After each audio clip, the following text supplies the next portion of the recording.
Okay, hi everybody. My name is Brian Dormeyer, and I'm the advisor of the Salmon, which is the official school newspaper of Shaler Area Middle School. I have a very special guest with me today, Mr. Michael Smerconish, who is a longtime journalist. Mr. Smerconish is a Sirius XM host. He is a CNN and CNN International host, a columnist, an author, a political analyst, and a lawyer.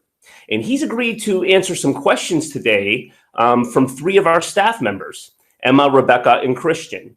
And we're going to talk a little bit about social media, its impact on news, fake news, and then journalism as a whole, something that we're very interested in at the Salmon. So before we start, Mr. Smerconish, thank you so much for doing this. All of Shaler area is thankful for this. Thank you. Happy to be here.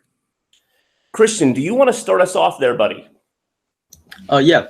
Hello, my name is Christian Mendoza from the Shaler Area Middle School. I'm the Salmon editor. So the first question is, has the rise of social media helped or hurt news overall?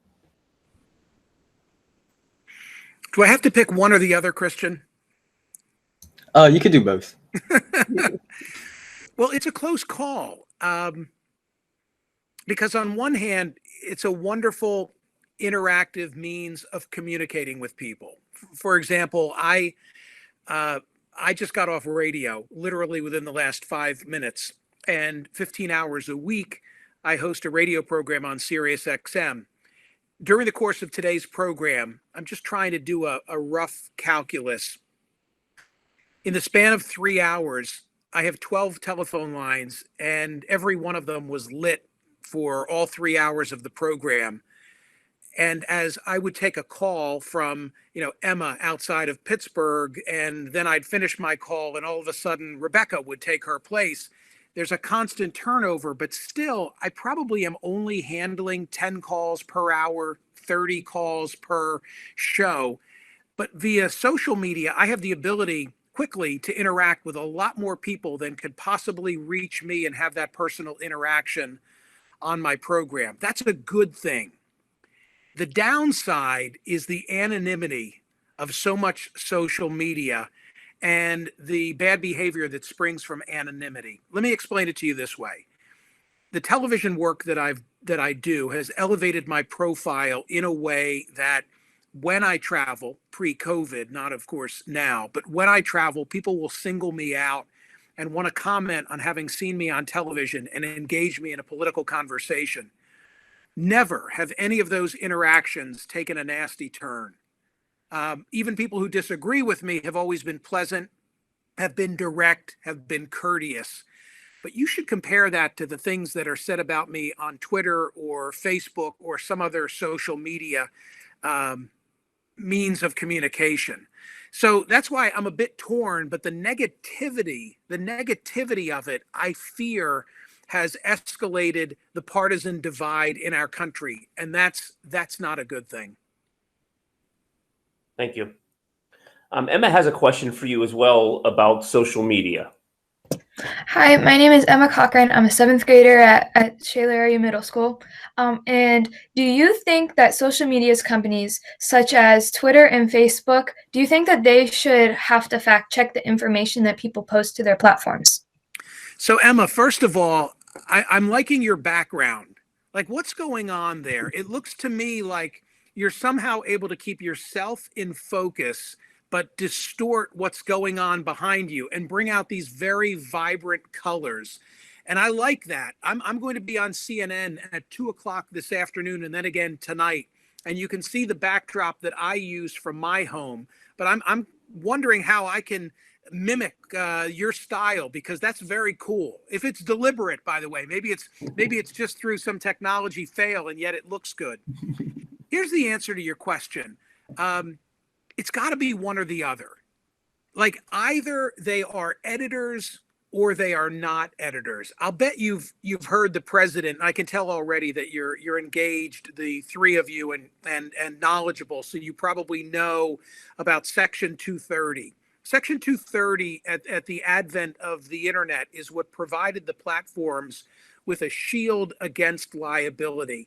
And the way that I like to explain it is to say that it was Congress looking at these internet platforms at a time, by the way, when I'm sure Congress had no idea what we were about to get into, but deciding to treat them like a telephone line and not like a newspaper. And by that, I mean that if two of the three of you were to have a telephone conversation and to defame, if Emma and Christian were about to have a telephone conversation and say something defamatory about Rebecca, well, Emma and Christian might have legal liability, but not the telephone company, because all they did was provide the telephone line.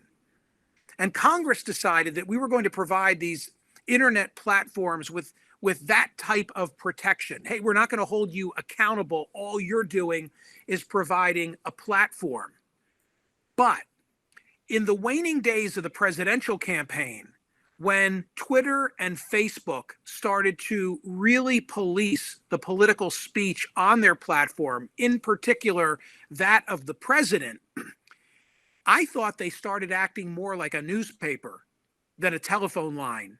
And when they act like a newspaper and not a telephone line, I don't think they're deserving of having a shield against liability. So if they want to regulate conduct, that could be a good thing, get rid of hate speech and get rid of falsehoods. But I don't think they're deserving of any protection from liability at that stage. I'll just say one other thing so I don't get long-winded. The interesting thing is that providing a Section 230 shield for those internet platforms is what allows controversial speakers like President Trump to say whatever they want to say. Mm-hmm. And I think that the president misunderstands some things, because when he talks about getting rid of Section 230, I think if there were no Section 230, those platforms are going to regulate more of their content and put more restriction on him. In other words, I think that he's arguing for something that could come back to bite a controversial speaker like himself. Thank you. Rebecca, you had a follow-up about social media. Yeah, I'm Rebecca. I'm in 7th grade at the Shaler Middle School. And my question is about how, due to social media, people have access to more information than ever. So how can we ensure that this information is accurate? Well, I think that's one of the liabilities that comes with having a fire hose of information available. In other words, there's so much that comes out via Facebook, via Twitter, via people's websites, that I think it's essentially impossible to police. Yet one of the great things is that whatever you're looking for in terms of information, you're going to find a source. Arguably, it might not be a source that's been fact-checked. So which would you rather have? Would you rather have the Wild West, where everything is out there that you could possibly be looking for, although with a caveat, it might not be entirely accurate? Or do you want to try and impose some process of fact-checking that's going to greatly diminish the amount of information available, because after all, we don't have the sufficient bases or personnel, I should say, resources to police everything that's out there? This is exactly, I think, what Facebook is struggling with. It's one thing if they decide that they're going to flag the president of the United States, because out in California, I'm sure at the Facebook headquarters, they can assign a person or two to just follow the president. But in a world of billions of people, how can you do that for everybody? I'm trying to say that I think it's impossible to police the entire internet. And what makes me nervous is when you're policing some, but you're not policing everybody. If you're going to police President Trump, I think you've got to police Joe Biden. You've got to police all members of the Congress, elected officials, probably at a state and local level. How far are we going to take that? Mm-hmm. The resources just don't allow it. Mm-hmm. Good thoughts on that. Christian, what did you want to say to wrap up that category?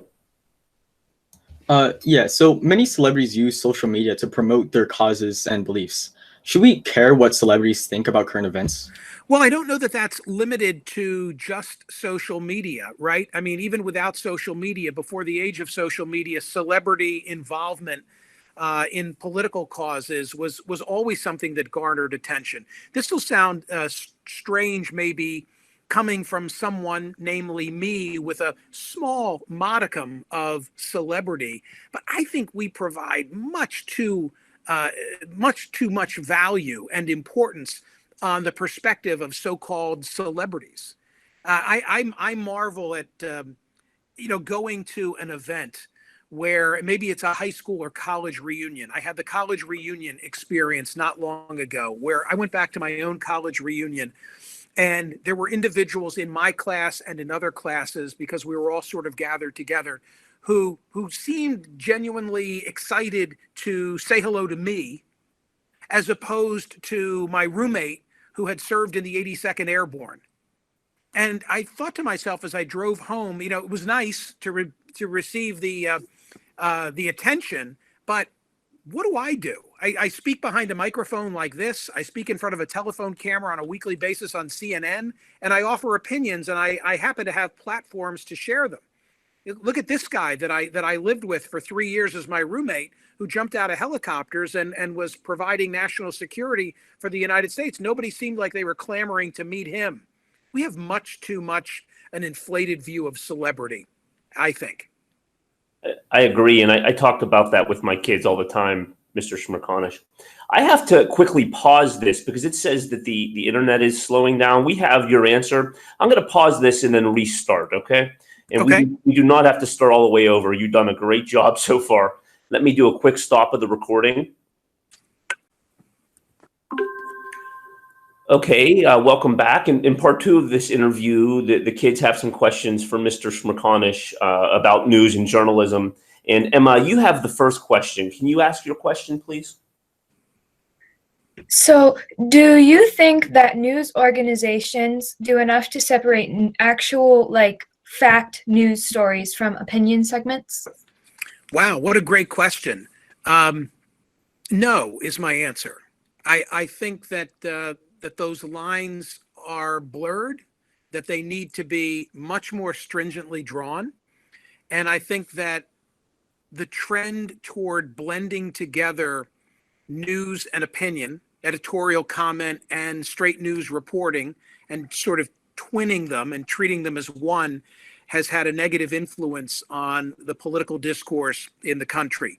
I am a radio talk show host. I just concluded a 3-hour talk radio program. And I think that the audience listening to me understands I'm not behind this microphone simply recapping the news of the day. In fact, at the top of the hour, there's a 3 or 4 minute break where we have a news feed. Those are the headlines. That's the straightforward news. What I do is comment on the news. So I may summarize what's going on. For example, in tomorrow's Georgia Senate runoff elections, or Wednesday, what'll happen when the Congress convenes to certify the results of the Electoral College. But primarily what I'm doing is I'm offering analysis. And I think that anybody who listens to my radio program knows what they're getting. I think the same is true for my CNN program, in that I'm interviewing guests and I'm doing commentary, and I'm certainly letting you know how I view a particular issue. I worry, though, about programming where it's just not so clear exactly what this might be, and that people then pay attention to a radio outlet or a television outlet, or maybe it's an online source, thinking that they're getting straightforward news when they're really getting someone's opinion. So I'd like those lines to be more clearly drawn.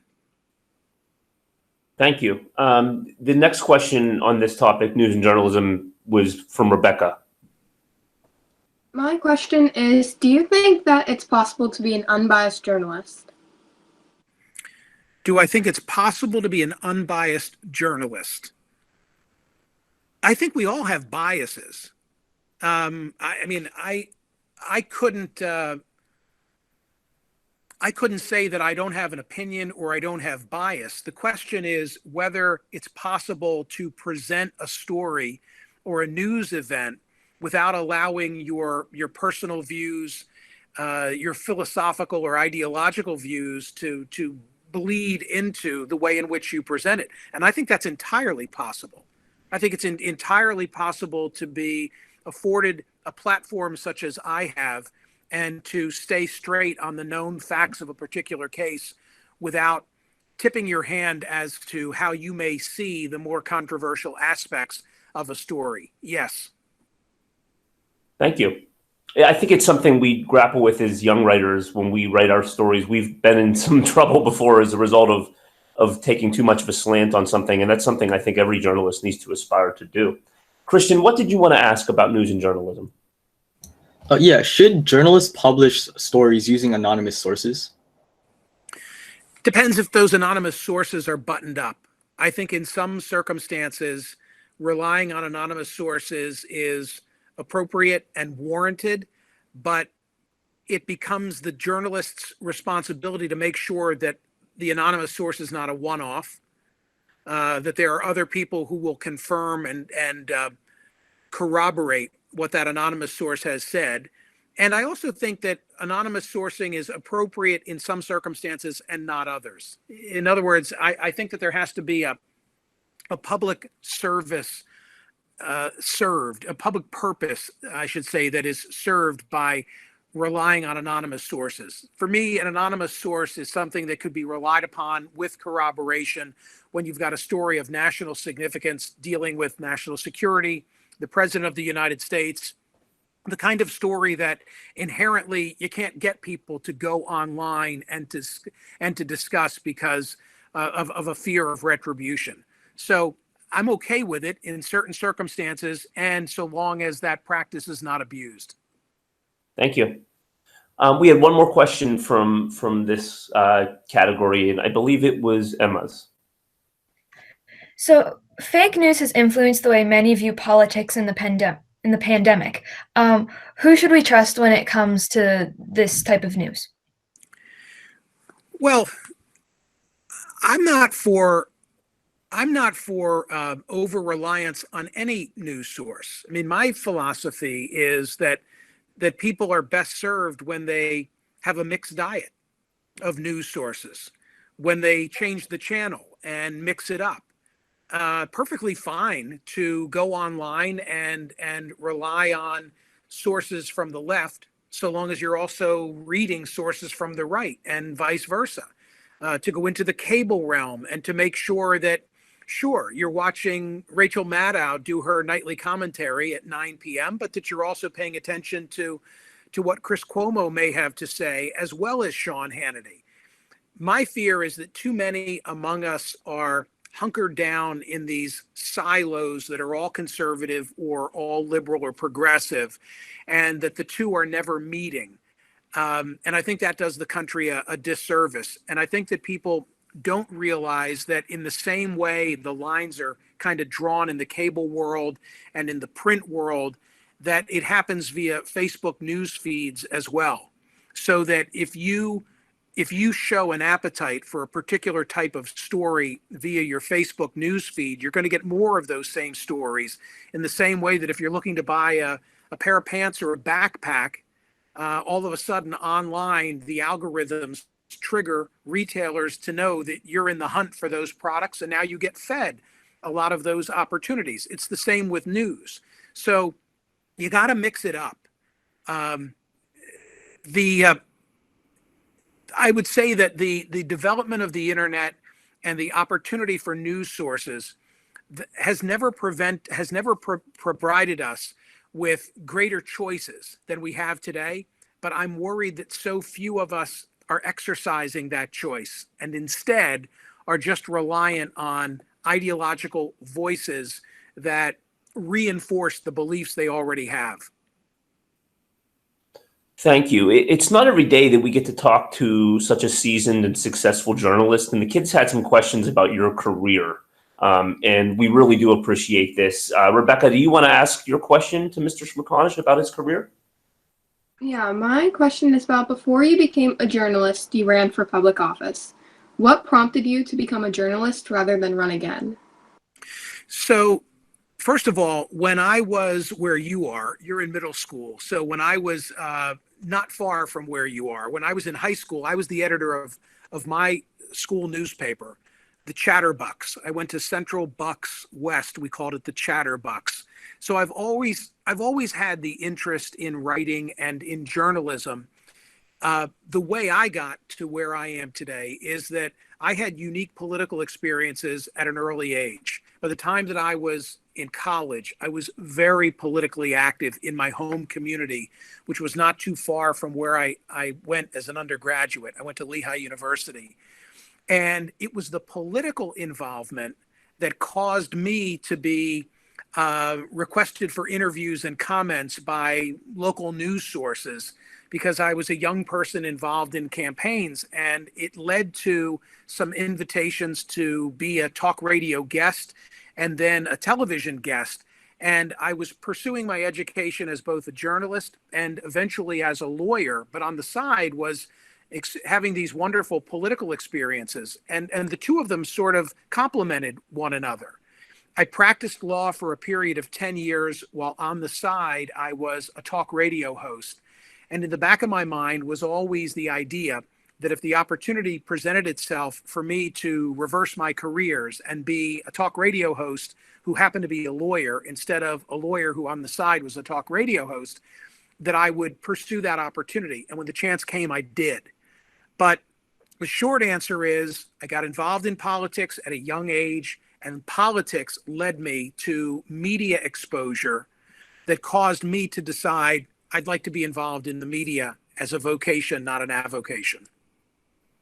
Thank you. Christian? Yeah, so according to a Politico report, President Trump labeled you as, quote, pretty fair as a journalist. How did that make you feel, and what have your interactions been like with President Trump? My interactions have been very limited with him. He never came on my radio program and never came on my CNN program, despite our efforts to get him to do one or both. It's funny, I know that he has been a pretty religious CNN viewer of mine, even though he's often critical of the network generally. And I know that because, especially during the last campaign, the 2016 campaign, if you'd read his Twitter feed after I were just on air, you would often see comments that he would make that would tie to the subject matter that I had just discussed. So I know that he watches, but I couldn't engage him personally. I had a couple of encounters with him during the campaign in 2016 and during the course of his presidency. One in particular where in September of 2019, I guess it was. Yeah, September of 2019, a year ago before the election, I had an unexpected one-on-one meeting with him in the White House, off the record. It came about because I was having an on-the-record, meaning scheduled, meeting with his press secretary, who unexpectedly said to me that the president wanted to see me. And so I ended up spending, I would say, no more than 15 minutes one-on-one with him in the Oval Office. Very cordial, very direct. Spent as much time talking about sports as we spent talking about current events and politics. And, I don't know what he would say today in terms of the way that I've treated him. I've always tried to treat him very fairly. I've been very critical where that has been warranted, which has been a lot of the time. He seems to like journalists who tell him what he wants to hear. So 100% of the time, that's not something he's going to get from me. Thank you. And Emma, what was your question? So you've obviously conducted a lot of interviews, but what was the most compelling interview you've had? And is there anyone that you have not yet gotten the chance to interview that you would really like to? Emma, I've interviewed most everybody that I've wanted to interview. I've never formally interviewed Larry David. Larry David is the creative genius behind Seinfeld and Curb Your Enthusiasm. By the way, put your hand up if you've watched either. Apart from Mr. Durmeyer. Seriously, Emma, Christian, and Rebecca, no Seinfeld and no Curb Your Well, Curb is HBO and the language and so forth. I shouldn't recommend that you watch it, but come on, Seinfeld? Anyway, Larry David is a very funny guy, a gifted comedian and writer. I've never had him on the program, but I did get to meet him. But here's, I guess, what I would say. I just celebrated my 30th anniversary in talk radio. I celebrated that milestone in May. And as a matter of fact, I did a one-man show that is now a full-length film that has been released digitally, where if you have any interest whatsoever in the lengthier version of how I got to do the things that I do today, you should go and watch it. It's downloadable at Amazon and other places. And one of the things that reflecting on a 30-year career has made me realize is that the big name interviews, the ones that you would think would be the highlights of my career, very rarely generate the best content. I had the privilege of interviewing President Obama 7 or 8 times. And the interviews were interesting for sure, but would I say, now that's my best work? Definitely not. The best content that I'm responsible for are the everyday stories. Maybe it's somebody who, because of happenstance, gets their proverbial 15 minutes of fame. Or there's a story that is just relatable because it goes on in all of our houses, and maybe it's not a front page story. Those nuggets of everyday life that people don't have to be Republicans or Democrats to have a strong opinion about, but they can weigh in nonetheless. Those are the stories that I spend all of my time looking for. And although I'm known for front page news and front page guests, I just don't think that's my best material. So I could tell you a very impressive list of people who've appeared on my radio or television program. But I also have to tell you that I don't think that's the best of my work. Thank you. Rebecca. My question is, what advice do you have, if any, for aspiring journalists? Well, I think it's a noble career. I think it's a career with a future. You know, the internet has changed the dynamics. Some outlets that used to thrive are struggling. I'm thinking of newspapers on a regional or local level in particular. But the best way to start is to get writing. That was said to me once by an English professor in college. The best way to write is to start. Now, he said that to me in the context of you've been given an assignment and you're not sure how to proceed, or you have writer's block, et cetera. Just, get moving, and things usually have a way of unfolding. And I offer the same career advice to aspiring journalists, which is you have a capability already to be writing. So start expressing yourself now and start to seek a home for different opinions that you take the time to put in writing, and work your way up a progression or a ladder of reaching larger audiences. That would be my advice. Thank you. You've given such detailed and great answers to all these questions. We really do appreciate it. Emma had a couple of rapid fire questions before we let you go. Okay. They're supposed to, I think, be one word answers. Emma, is that the way it goes? Like just a few words at the most. Okay. We came up with what we think are some pretty fun ones. Let's go. Okay. Do you prefer Marvel or DC? Neither. I am comic book illiterate. Okay. Do you prefer your Pop-Tarts frosted or unfrosted? Definitely unfrosted, because I grab with a paper towel to take them out of the toaster every day, and the frosting sticks to the paper towel. Unfrosted. Okay. Now, do you prefer chocolate or vanilla ice cream? Both. And too much. Do you think pineapple belongs on pizza? Definitely not. It's not a pizza if there's anything other than sauce, cheese, peppers, onions, and pepperoni. Okay, do you like dogs or cats better? Dogs. Definitely dogs. A no-brainer. I don't understand cats, and I don't understand cat people. Okay, this is the last one, and in our minds, it's the most important one. Oh, I'm nervous. Go ahead. Do you prefer chocolate milk or regular milk? Regular milk. Never a big chocolate milk person. I'm a regular milk guy. I have a sweet tooth, so that runs contrary to everything else in my diet. But basically, I'm a white milk guy. Thank you. Anything else from Mr. Smerconish? This has been a great opportunity for you kids. We really appreciate you doing it. Hey, what is the answer, Emma? What's the deal on your background? I need to know. So in Google Meet, there's an option where you can set different backgrounds. So as of right now, I have it selected to blur, but like I can be on the beach or I can be in the sky, and just do whatever I want.